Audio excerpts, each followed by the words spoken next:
जब बना था चांद पर परमाणु बम फोड़ने का क्रेजी प्लान। सन 1950 के दशक में जब जाहिरी तौर पर सोवियत यूनियन अंतरिक्ष में सफलता प्राप्त करने की दौड़ में आगे निकल रहा था, तो अमेरिकी वैज्ञानिकों ने एक अनोखी परियोजना के बारे में सोचना शुरू किया। यह परियोजना चांद पर परमाणु विस्फोट करके सोवियत यूनियन को डराने की थी। अंतरिक्ष यात्री नील आर्मस्ट्रॉन्ग का सन 1969 में चांद की सतह पर कदम रखने वाला क्षण मानव इतिहास के सबसे यादगार लम्हों में से एक है। लेकिन अगर यही चांद जिस पर आर्मस्ट्रॉन्ग ने कदम रखा उस पर बड़े गड्ढे पड़े हुए होते और परमाणु हमले के कारण इसका वातावरण जहरीला होता तो क्या होता?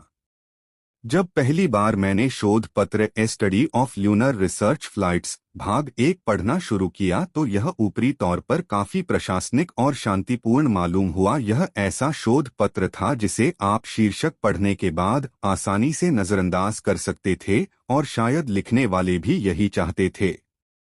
इसके मध्य में एक एटम बम और एक मशरूम क्लाउड, परमाणु विस्फोट के बाद धुआं उठने की विशेष काल्पनिक तस्वीर, वास्तव में Kirtland air force base, new Mexico में एयरफोर्स के स्पेशल वेपन्स सेंटर का प्रतीक चिन्ह है, जिसने परमाणु हथियार की टेस्टिंग और विकास में महत्वपूर्ण भूमिका निभाई थी। इसके नीचे लेखक का नाम है एल रिफेल या लेनर्ड रैफेल, जो अमेरिका के लोकप्रिय परमाणु वैज्ञानिक माने जाते हैं। इस भौतिक विज्ञानी ने एनरिको फर्मी के साथ काम किया था, जिन्होंने दुनिया का पहला न्यूक्लियर रिएक्टर बनाया था। एनरिको फर्मी न्यूक्लियर बम के जनक माने जाते हैं। प्रोजेक्ट ए 119 फीट के नाम से बनी इस परियोजना में यह प्रस्ताव टॉप सीक्रेट यानी बेहद खुफिया राज के तौर पर पेश किया गया था। इसके तहत चांद पर हाइड्रोजन बम गिराने के बारे में परियोजना पेश की गई थी।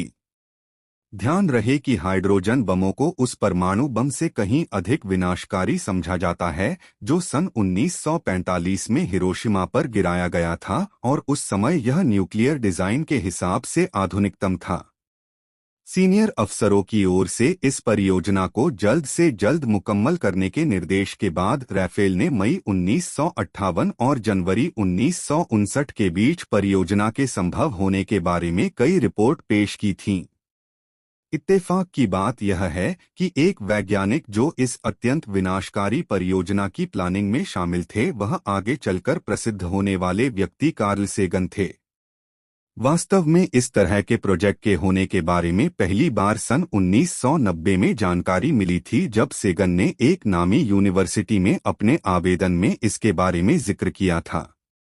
एक ओर इस परियोजना के जरिए चांद के बारे में कुछ बुनियादी सवालों का जवाब प्राप्त करना मकसद था, तो दूसरी ओर प्रोजेक्ट ए 119 का असली उद्देश्य शक्ति प्रदर्शन करना था। यह बम टर्मिनेटर लाइन पर फटना था, जो चांद की उजाली और अंधेरे साइड के बीच की सीमा को कहा जाता है। इसका मकसद रोशनी की एक ऐसी तेज चमक पैदा करना था जो बिना किसी उपकरण इंसानी आंख से कहीं से भी और खासकर रूस में नजर आ सके। वहां वातावरण की अनुपस्थिति के कारण मशरूम क्लाउड बनाने की संभावना नहीं थी। इस अत्यंत भयावह परियोजना को पेश करने की शायद एक ही वजह समझ में आती है, और वह उस समय के रूस से बेहतर न करने के कारण उपजी असुरक्षा और बेचैनी थी। सन 1950 में ऐसा लग नहीं रहा था कि अमेरिका शीत युद्ध जीत रहा है। अमेरिका में राजनीतिक और आम राय यही थी कि सोवियत यूनियन परमाणु हथियार बनाने में अमेरिका से आगे है, विशेषकर उसके परमाणु हथियारों का विकास, परमाणु बमों और मिसाइलों की संख्या अमेरिका से कहीं अधिक थी।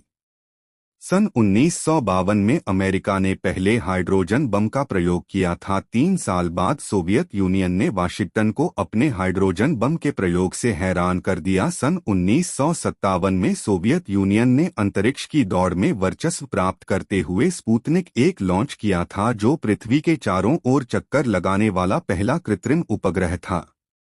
स्पुतनिक की लॉन्च से पहले सोवियत यूनियन की ओर से इंटरकॉन्टिनेंटल बैलिस्टिक मिसाइल लॉन्च किया गया था, और अमेरिका की ओर से एक कृत्रिम चांद लॉन्च करने का प्रयोग एक बड़े धमाके के साथ बुरी तरह नाकाम हो गया था।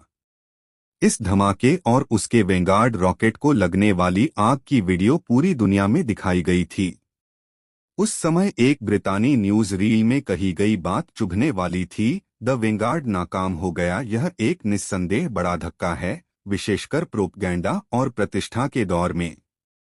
इस दौरान अमेरिका स्कूल में पढ़ने वाले बच्चों को मशहूर duck and cover information film दिखा रहा था, जिसमें बर्ट नाम का एनिमेटेड कछुआ बच्चों को यह जानकारी देने में मदद करता है कि परमाणु हमले की स्थिति में उन्हें क्या करना होगा।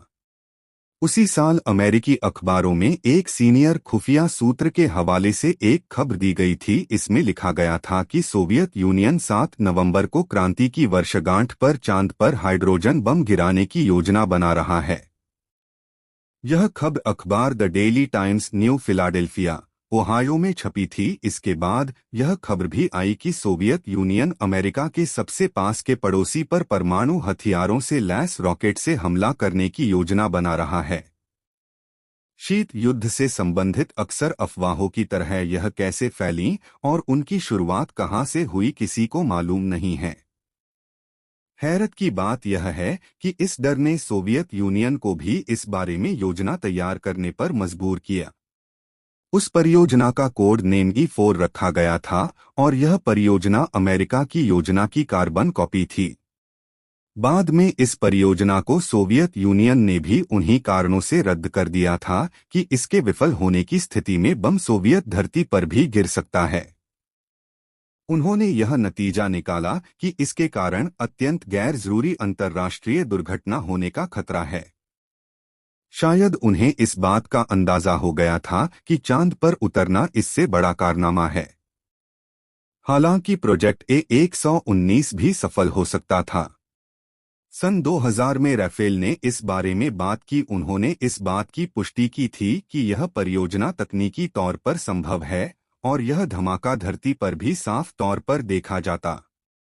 वैज्ञानिकों की आशंकाओं के बावजूद अमेरिकी एयरफोर्स को इस बात की बहुत चिंता नहीं थी कि इससे चांद का साफ सुथरा वातावरण खराब होगा।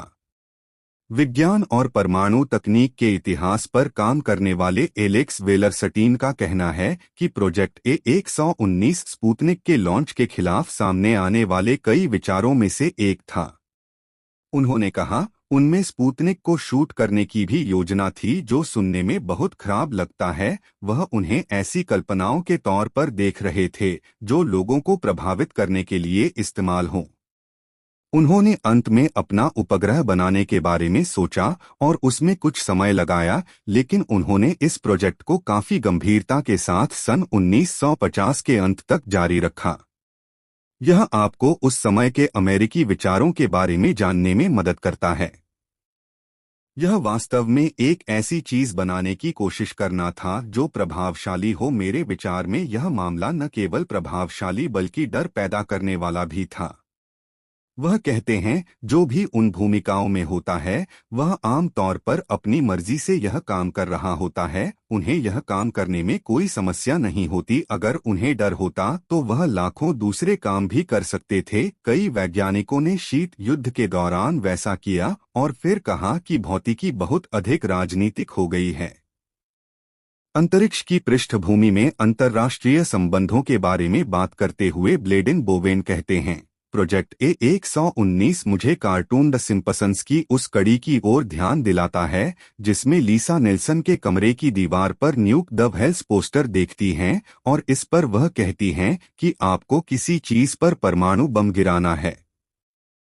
बोवेन कहते हैं, यह काफी गंभीर अध्ययन थे, लेकिन उन्हें जरूरी फंडिंग नहीं मिली, न ही उन पर उतना ध्यान दिया गया। तब उन्होंने अंतरिक्ष अध्ययन से किनारा कर लिया। यह सन 1950 के अंत और सन 1960 की शुरुआत में अंतरिक्ष से संबंधित एक पागलपन का दौर था, क्योंकि उस समय किसी को यह नहीं पता था कि अंतरिक्ष युग का भविष्य क्या होगा। वो आगे कहते हैं, अगर दोबारा कभी चांद तक पहुंचने के बारे में इस तरह का पागलपन पाया गया तो यह वैश्विक कानूनी व्यवस्था का उल्लंघन माना जाएगा और इस पर दुनिया के लगभग सभी देश सहमति जता चुके हैं। अंतर्राष्ट्रीय सहमति के बावजूद क्या इस तरह की परियोजनाएं दोबारा सामने आ सकती हैं? बोवेन कहते हैं, मैंने इस तरह की कुछ बातें सुनी हैं, जैसे पेंटागन आदि से, जिनमें अमेरिकी स्पेस फोर्स के मिशनों का जायजा लेने की बात कही गई है ताकि चांद के वातावरण पर शोध किया जा सके। अगर इस तरह की कल्पनाओं को अमेरिका में बहुत महत्व नहीं दिया जाता है तो यह जरूरी नहीं कि उसे चीन में भी महत्व नहीं मिलेगा। बोवेन कहते हैं, मुझे बिल्कुल भी ताज्जुब नहीं होगा अगर चीन में एक वर्ग इस तरह के विचारों को हवा देता है क्योंकि उन्हें लगता है कि चांद एक आकर्षक वस्तु है और ऐसी सोच रखने वाले लोग सेना में काम करते हैं। प्रोजेक्ट ए 119 की विस्तृत जानकारी आज भी एक पहेली है। ऐसा लगता है कि उसके अक्सर रिकॉर्ड खत्म कर दिए गए। तो दोस्तों, कैसी लगी आपको ये जानकारी, हमें कमेंट सेक्शन में ज़रूर बताएं। साथ ही अगर आप हमारे यूट्यूब चैनल पर नए हैं तो आप हमें सब्सक्राइब ज़रूर करें। अब मिलते हैं ऐसी ही रोचक जानकारी के साथ अगले वीडियो में। तब तक के लिए आप अपना तथा अपने परिवार का ख्याल रखें।